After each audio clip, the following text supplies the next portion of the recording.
Thunder rumbled over Brooklyn Heights, low and heavy, as if the night itself wanted to warn her. Sigrid Carter sat at her tiny desk, textbooks stacked like barricades around her, the glow of her acceptance letter to NYU's nursing program still shining from the corner.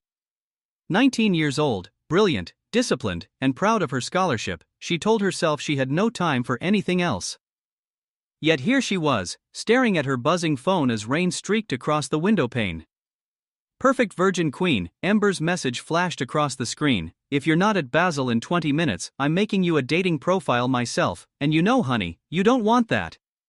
Sigrid pressed her lips together to fight a smile. Ember Morales, with her copper hair and relentless determination, had always been the fire to Sigrid's calm water. At 18, Ember had earned her PI license, cracking cases with the same ease most teenagers solved math problems. She had already taken down their high school principal's embezzlement scheme. Now, apparently, her greatest mission was exposing the barren wasteland of Sigrid's love life. Pulling her grandmother's knitted shawl tighter around her shoulders, Sigrid braved the storm, her shoes splashing through shallow puddles as she made her way toward Basil's, the cafe that had become their weekend sanctuary. The glass windows glowed with warmth against the night, the hum of voices and clinking of glasses spilling out as she stepped inside. "There's my favorite prude," Ember called from their usual table near the window, raising a glass of mimosa like a victory flag.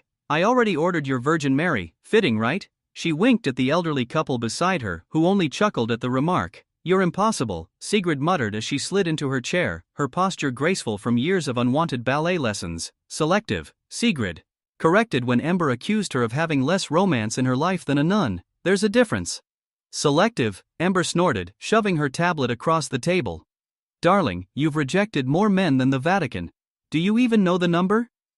12, Sigrid replied promptly, ticking them off on her fingers. One had a girlfriend, another still lived with his mother, and one used hand soap as a skincare routine. None of them were worth the time. Ember groaned theatrically, though a smile tugged at her lips. "You're 19, beautiful, brilliant, and you've never even been kissed. That's practically a crime against humanity." Sigrid tried to hold her ground. "I'm focused on my studies."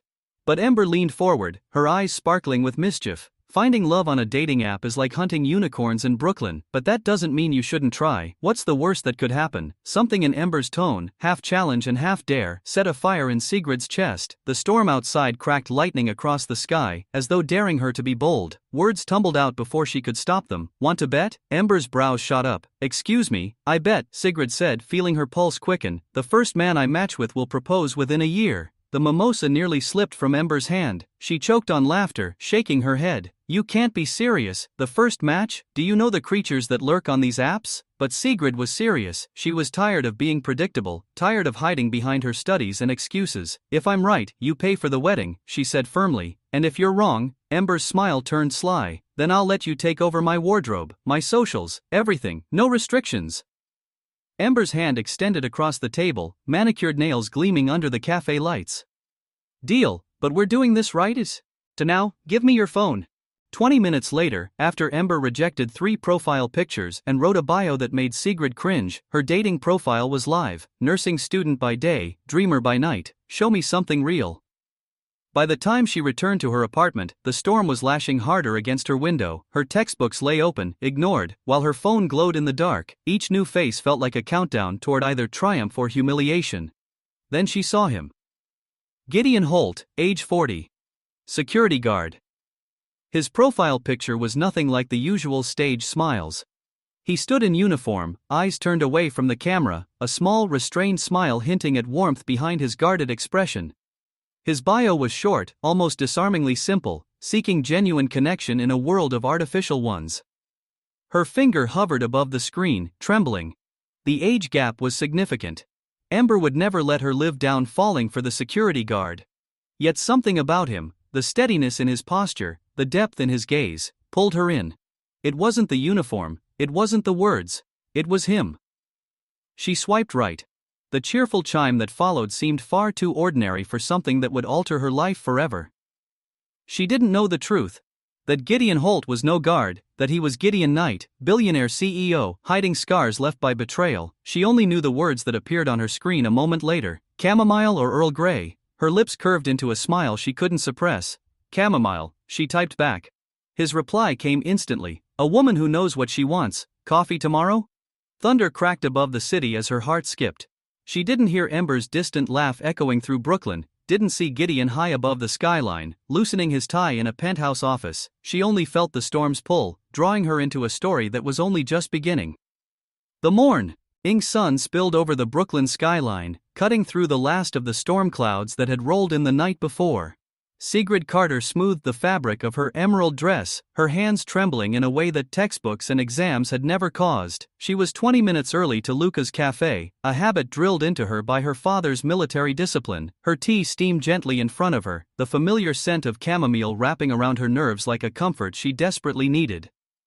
Ember's text arrived right on time. Remember, if he's a creep, I've got your location tracked. Also, I ran a background check. 15 years working at Titan Security, stable, boring, and hopefully not a murderer. Sigrid shook her head, smiling despite herself. Ember had always been relentless, but her words did nothing to still the wild beat of Sigrid's heart. She told herself this was just a coffee, just a harmless experiment. Still, the memory of the bet whispered at the edges of her thoughts, making every second feel heavier than it should. At exactly 10 o'clock, the door swung open, and he walked in. Gideon Holt. His presence was like a ripple across the cafe. He wasn't flashy, not like the young men Sigrid had turned down before, but he carried something they never had: authority wrapped in quiet calm. Broad-shouldered, tall enough to duck slightly beneath the doorway, he moved like someone trained to be alert in every room he entered. His security guard uniform looked simple, yet the way he wore it transformed it into something more commanding. Their eyes met. For one suspended moment, everything else in the cafe fell away. He crossed the room with steady steps, his gaze never leaving hers. Sigrid felt the air shift, her breath catching as if she already knew this meeting mattered more than she could understand.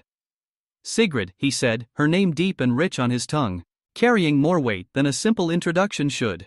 The photos didn't do you justice. She steadied her hands on the warm mug. Neither did yours, though I have to admit the uniform is even more impressive in person. He smiled at that, but it didn't quite reach his eyes. There was something guarded there, as though he carried a burden he couldn't share. She didn't see the flicker of guilt that crossed his face when she mentioned the uniform, nor the way his sleeve rode up just enough to reveal the edge of a watch far too expensive for a man in his position. They talked. About music, about storms, about little things that somehow felt bigger when shared across the small wooden table. Sigrid found herself leaning in, her defenses slipping without her permission. And Gideon, for all his careful composure, seemed to breathe easier in her presence, as though he'd stepped out of the cage he had built around himself.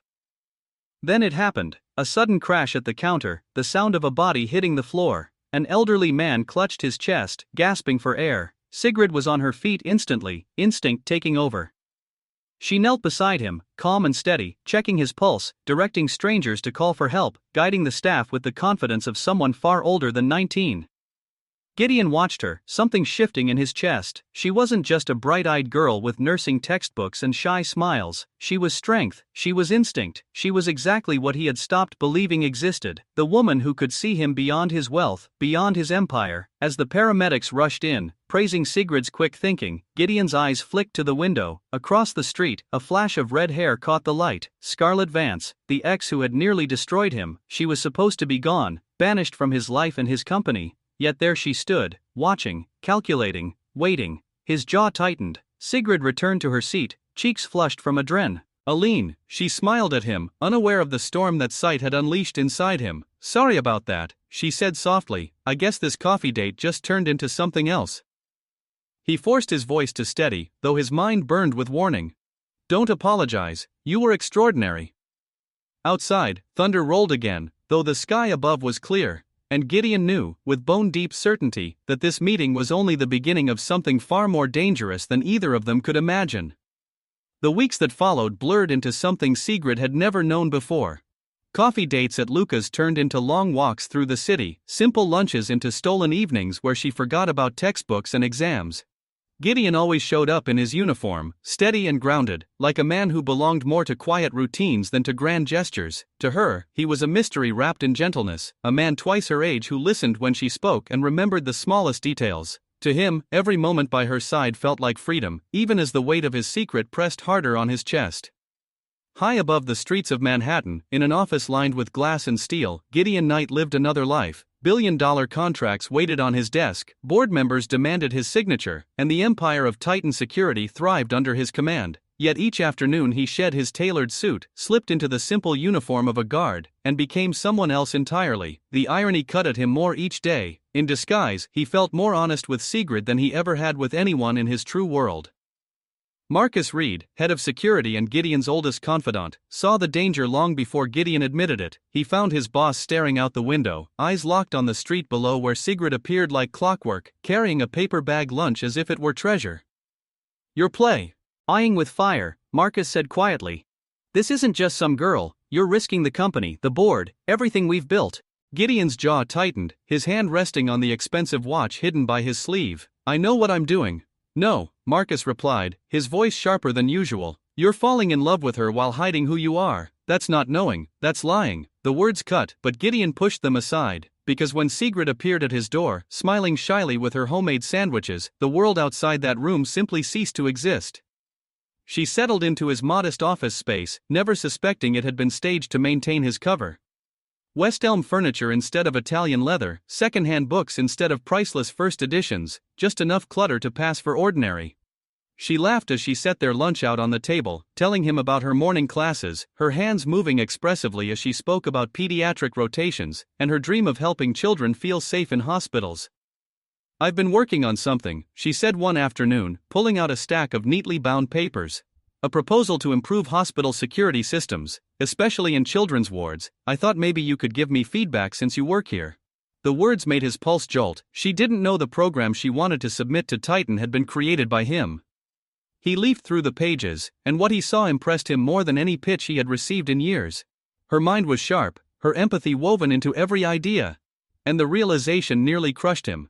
She wasn't just his secret solace, she was the kind of partner he had never believed he would find. Through the window, he caught the glint of red, Scarlett Vance. She stood on the opposite curb, her phone raised, taking photos. The sight chilled him. She had betrayed him once, selling company secrets, nearly costing him everything.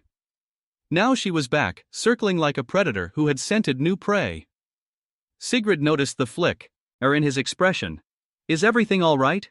He forced a smile, slipping her papers back into her hands. "Just thought I saw someone I used to know." She accepted the answer, her trust as unshakable as ever, while Gideon's mind spun with warning.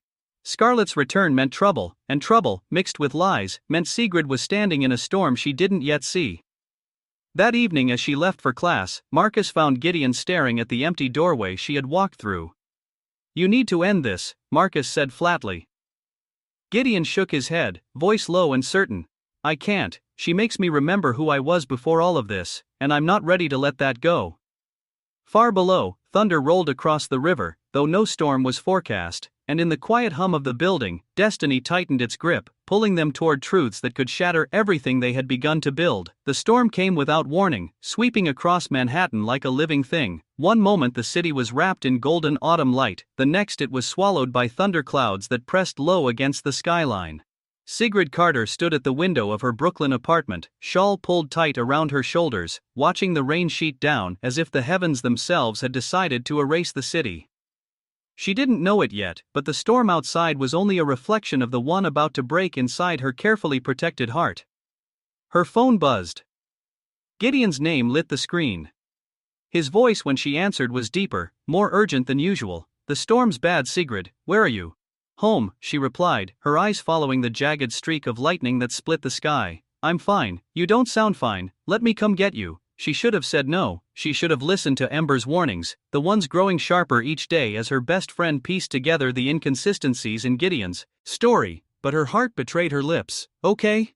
20 minutes later, a black SUV pulled up outside her building, not the kind of vehicle a security guard would ever afford, and Sigrid noticed, her stomach knotted with questions she wasn't ready to ask. Then the passenger door opened, and there he was, rain running off his uniform, eyes locking with hers, as if he had crossed a battlefield just to reach her. In that moment, every doubt melted into the storm. He drove her through rain-swollen streets, the wipers fighting to keep pace with the downpour. They spoke little, the silence between them pulsing with things unsaid.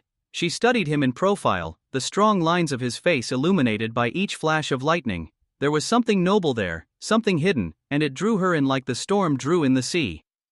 His so-called apartment was dark when they arrived, power lost to the storm, yet he moved inside with practiced ease, striking matches, lighting candles until the room glowed with flickering warmth.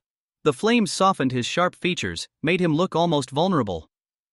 "You're shivering," he murmured, reaching for a sweater from the back room. She slipped it over her damp clothes, fingers brushing fabric that was far too fine for a man of his supposed salary. She frowned but said nothing, questions tangled in her mind, but his nearness unraveled her resolve. Their eyes met in the candlelight. Gideon's hand lifted slowly, cupping her face as though she were porcelain and might shatter if he wasn't careful. "You're trembling." "Not from the cold," she whispered, the truth leaving her before she could take it back. His thumb traced her cheekbone. The storm roared outside, shaking the glass, and in that wild symphony their lips met. What began as a question turned into an answer neither of them could deny. His arms tightened around her, pulling her into a world where only they existed. Her hands found the warm strength beneath his shirt, and his breath hitched with a sound that sent fire through her veins. "Wait," he said roughly, pulling back for a breath. "Are you sure?" She silenced him with another kiss, her courage louder than the thunder. For the first time in her life, Sigrid wanted to leap instead of look. She wanted him, not the uniform, not the mystery, him.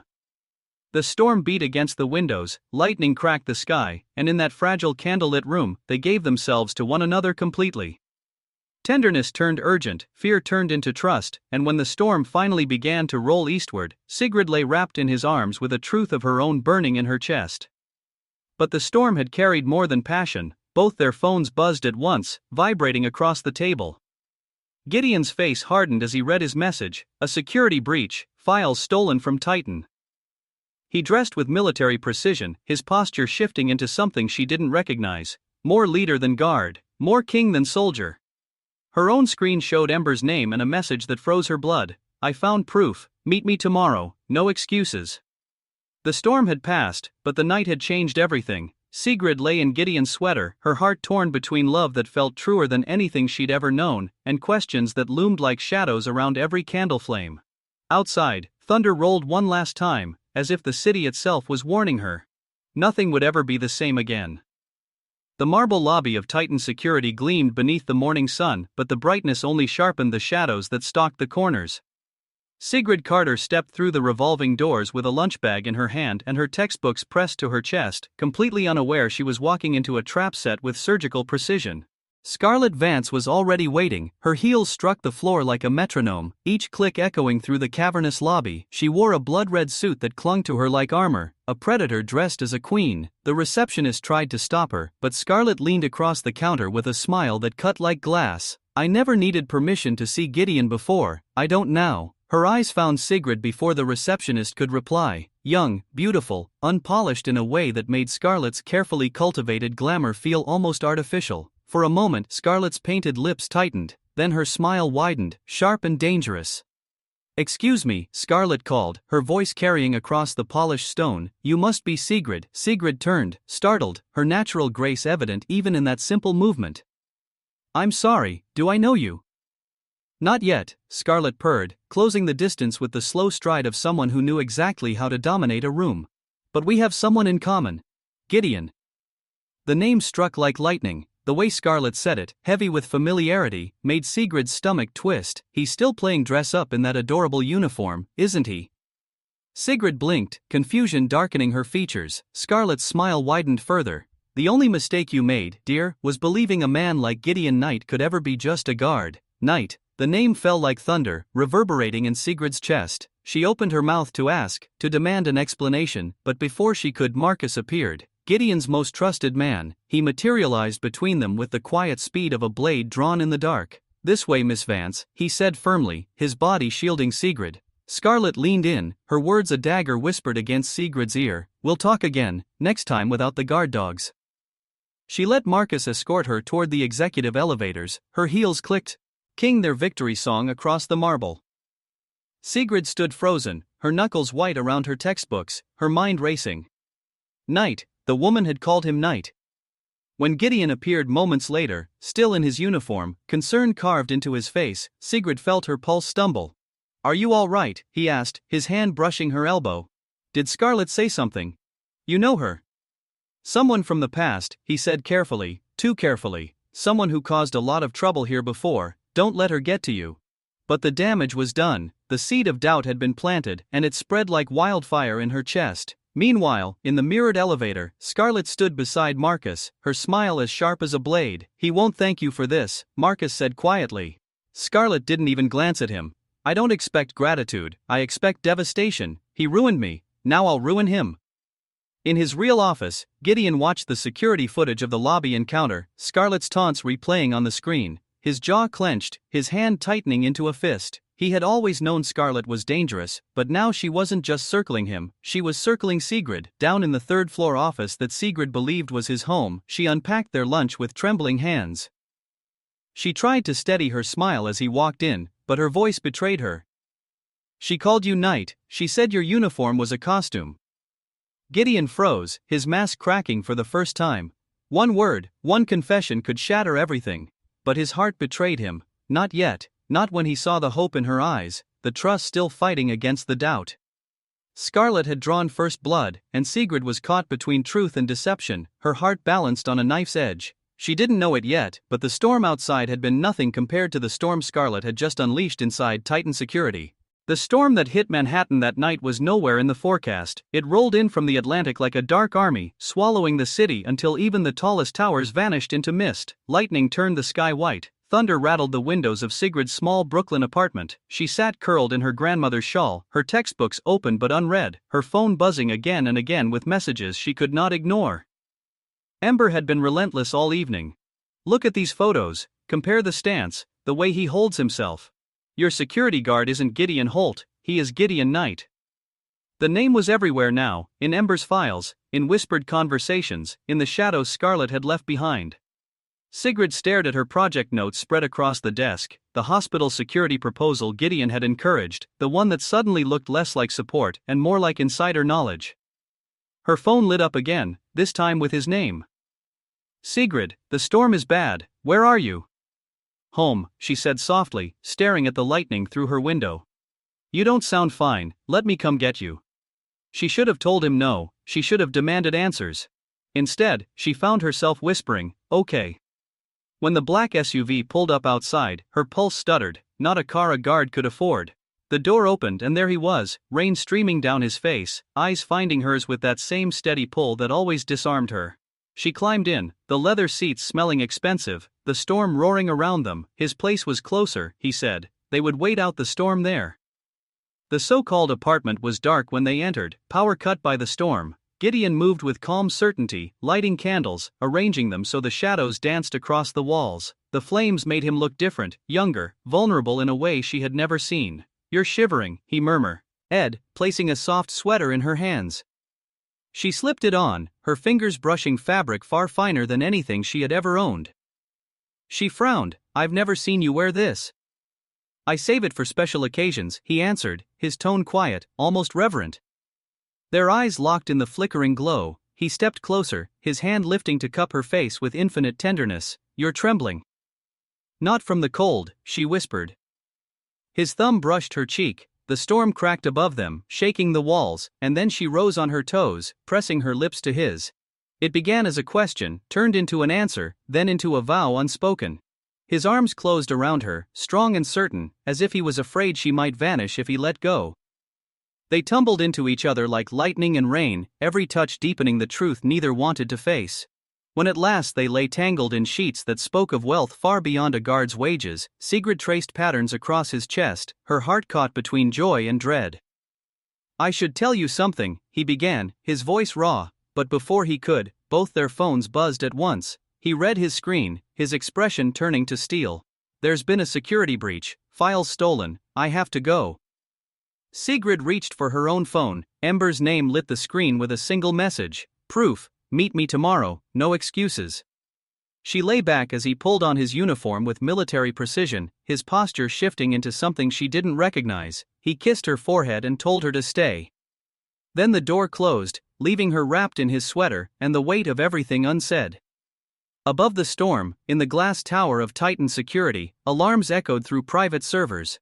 Someone had stolen files that could expose every secret Gideon kept, and the trace led back to an IP address tied to Ember Morales. Down in Brooklyn, Sigrid clutched her foe, nay her best friend's warning burning in her mind. She loved him, she feared him. And in the shadows between thunder and silence, she realized she no longer knew which feeling would destroy her first. Morning broke with brutal clarity. The storm had passed, but its violence lingered in the air, heavy and restless. Sigrid Carter sat across from Ember Morales at their usual table in Basil's cafe, her fingers tight around a newspaper Ember had slammed onto the table the moment she arrived. The headline screamed from the front page of the Wall Street Journal. Grainy photos spread beneath it. Titan Security CEO spotted disguised as guard. The image showed him clearly stepping out of a sleek Ferrari, then changing into the uniform Sigrid had come to love. Gideon Holt, the man who had carried her through storms and whispered promises in the dark, had been a mask all along. Ember's voice was quieter than usual, but sharp as glass. I didn't want to be right. Sigrid's chest felt hollow, her heartbeat steady only because it had nowhere else to go. How long have you known? Suspected for weeks, confirmed last night. Ember opened her laptop, sliding it across the table. The watch, the way the other guards deferred to him, the corporate files. She pointed to a photograph taken 3 years ago at a charity gala. Look at the stance. The same man, Sig. The same man you thought was just a guard. Sigrid's phone buzzed. His name lit the screen. Can we talk? There's something I need to tell you. She stared at the message until her vision blurred. Too late, she whispered, setting the phone face down. The bell over the cafe door chimed, and the world seemed to still. Gideon entered, not in his guard's uniform but in a perfectly tailored suit that announced who he truly was before he spoke a word. Gasps fluttered across the room as people recognized him, the billionaire stepping into an ordinary cafe like a storm into sunlight. Their eyes locked. She could barely breathe. Sig, he said, crossing the floor with steady steps. Was any of it real? Her voice broke, loud enough to silence every conversation around them. Every moment, he answered, his gaze fierce, his words rough with truth, except the uniform. Ember rose like a shield, planting herself between them. Really, because from where I'm standing, the uniform was just the first of many lies. You don't understand, Gideon said, his tone clipped, his attention never leaving Sigrid. After Scarlett, after everything she did to the company. So I was a test. Sigrid's chair scraped back as she stood, trembling but unyielding. A trust experiment to see if I was different from the woman who betrayed you. No. His composure cracked. You were unexpected. Real. Congratulations, Mr. Knight. She spat the name like it tasted of ashes. Your disguise worked perfectly. He reached for her, but Ember's arm shot out, blocking him. Back off. Then the final blow fell. A second headline stared up from the abandoned paper on the next table. Titan Security CEO to announce engagement at upcoming gala. Scarlett's name glittered in bold print beneath it. Sigrid froze, her voice hollow. Engaged. Were you going to tell me before or after you slept in my arms? His eyes widened, genuine confusion flickering there. That's not true. Scarlett must have planted this. Save your lies for your shareholders. Ember's voice was fire, dragging Sigrid toward the door. Sigrid stumbled outside, the cold air striking her like a slap. Her strength crumbled, sobs racking her as she pressed against the granite wall. How could I be so stupid? A security guard with a car worth more than my tuition, a man who knew security systems better than professors. Ember pulled her close, her own voice breaking. You weren't stupid, you were in love. Inside, Gideon stood frozen at their abandoned table, his phone buzzing endlessly with messages from Marcus, from lawyers, from board members. But he heard none of it. All he saw was Sigrid's eyes, drained of warmth, calling him Mr. Knight. Then his phone vibrated with a new message. A photo appeared, Sigrid outside on the sidewalk, tears streaking her face, Ember holding her as if to keep her from collapsing. Beneath it, Scarlett's words, "Karma always comes, Gideon, now you know what it feels like to lose everything." The glass walls of Titan Security's top floor shimmered with late afternoon sun, but inside Gideon Knight's office the air was sharp with tension. Sigrid Carter stood in the middle of the room, her face pale, her shoulders squared like a soldier about to march into fire. She clutched her bag close to her chest, the key to his false third-floor apartment digging into her palm like a blade. Was any of it real? Gideon demanded, his voice low and dangerous, though the desperation in his eyes betrayed him. Did you ever care for me, or was this just about that stupid bet your friend pushed you into? Her tears shimmered but her gaze held steady. Was anything about you real, Mr. Knight? Because the man I loved wore a uniform and brought me tea, and the man standing here drips lies with every breath. I lied about my job, not my heart, Gideon snapped, stepping closer. You lied about your motives. She laughed bitterly, the sound cracking like glass. That bet was gone the moment I met you. I forgot about it, Gideon, I was falling for you. But you, she shook her head, fury tightening her voice, you crafted every moment, didn't you? Poor little virgin nurse, so naive, so easy to win. The words tore through him, sharper than any corporate betrayal he had ever faced. He had fought off raiders, outmaneuvered boardroom assassins, survived Scarlett's treachery, but this woman before him, eyes blazing with heartbreak, she was the one battle he was losing. You don't understand, he tried again, his voice breaking as he reached for her. She stepped back, the distance between them widening with every beat. Oh, I understand perfectly. Ember showed me everything. Scarlett, the espionage, the board's obsession with your image.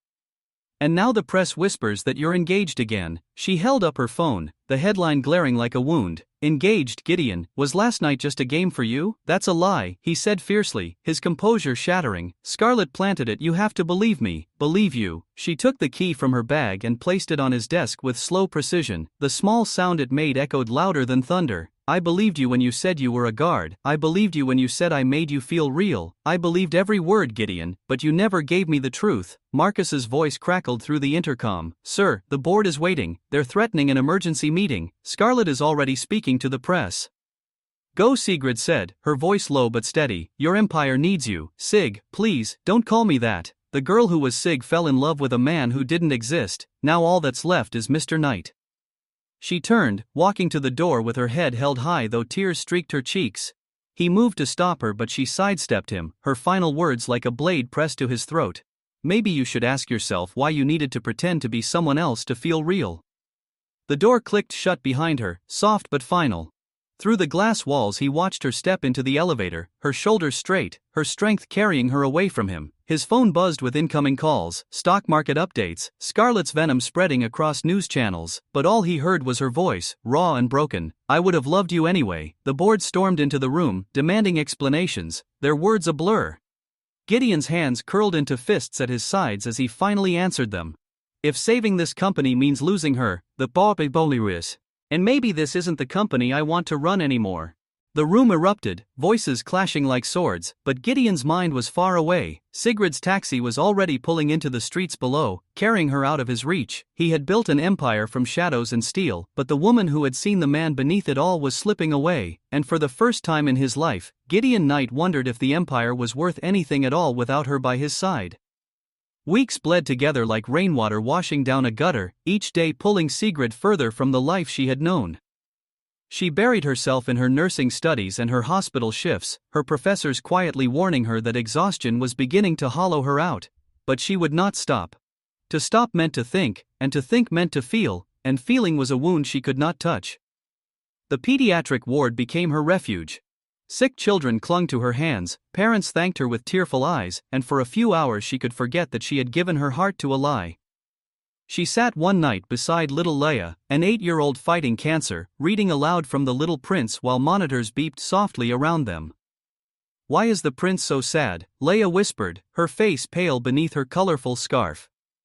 Because he loves his rose but he is afraid it isn't real, Sigrid answered, her throat tightening. Leia smiled faintly. That's silly, if you love something, it's real. Across the city, Gideon Knight was a shadow of the man who once commanded boardrooms like battlefields. He signed documents, fought off investors, silenced rumors, but his thoughts returned again and again to the girl who had walked out of his life.